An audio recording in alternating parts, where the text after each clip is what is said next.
Hi everyone, Nick Kretikos of Nick's Seasonal Decor, and today I'm going to be showing you how to create this awesome mesh pumpkin for less than $6. For starters, you're going to need a 14-inch wire frame from the dollar store, some orange pipe cleaners, some fabric mesh or deco mesh, of course some scissors, and then also later on we'll need some ribbon, some flowers, and some zip ties. So for starters, I'm cutting our mesh about 16 to 17 inches long. We just need it to overlap the back of the wreath a couple inches, and right now I fast forward the video so you don't have to watch me cut the mesh on and on. So now we're going to take some zip ties and place them around the wreath. I'm placing these around the inner two rings, and I'm placing two of them in each of the 6 sections with the cross pieces on the wreath frame.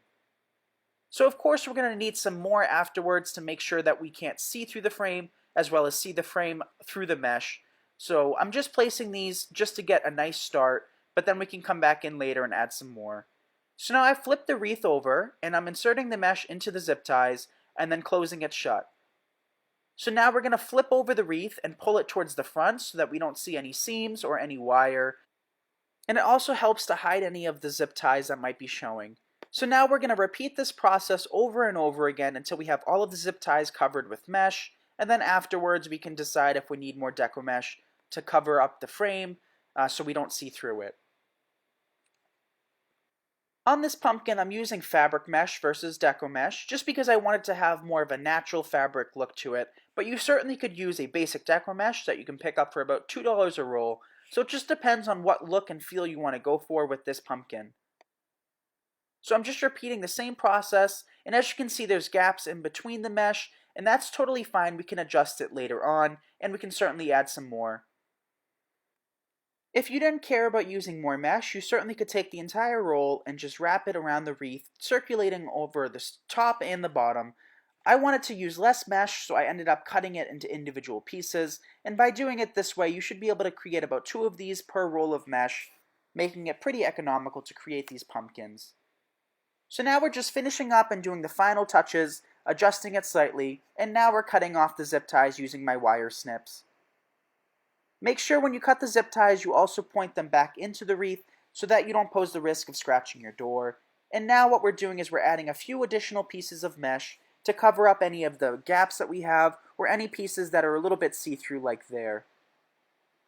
So I'm just taking a zip tie and attaching it to the wreath and placing it where need be so that we have a little bit more substance where you can see through the wreath. So now we have our finished circle and we can start designing. So for starters, I'm going to take some of this polka dot ribbon that we picked up from Jacobson Floral in Boston and creating a very simple bow. At this point, I've slowed down the video a little bit so I can show you more clearly how to create the bow, but I do have a more in-depth tutorial creating a traditional bow like this if you want to look at that.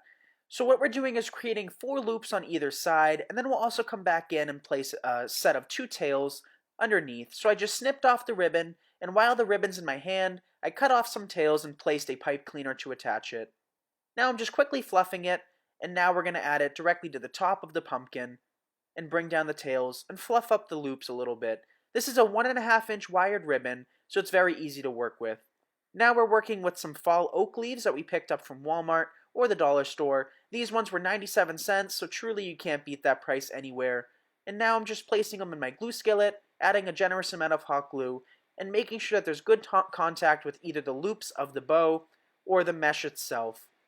Now we have a couple leftover flowers from other projects that we're going to pepper in. So we had 3 of those roses, and now what we have is some of these brown filler sprays from Hobby Lobby. So I just cut off about 4 or 5 pieces, and we're just going to place them sporadically behind the bow, around the oak leaves, and around the roses. To finish off this wreath, you could always take a dollar store metal tin. What we have right here is a cookie tray from the dollar store that says Merry Christmas. You could drill a couple holes or use a metal hole punch and secure it to the back to hide any of the mesh and the zip ties that might be showing. And here we have the finished product. So I hope you guys enjoyed this tutorial. If you guys don't mind subscribing to me on YouTube, following me on Facebook, and following me on Instagram, I greatly appreciate it. And if you like this content and like to see more of it, feel free to like this and share this and comment and let me know what you like and don't like about these types of videos. I always love to hear your feedback, and as always, keep crafting, and thank you guys for watching.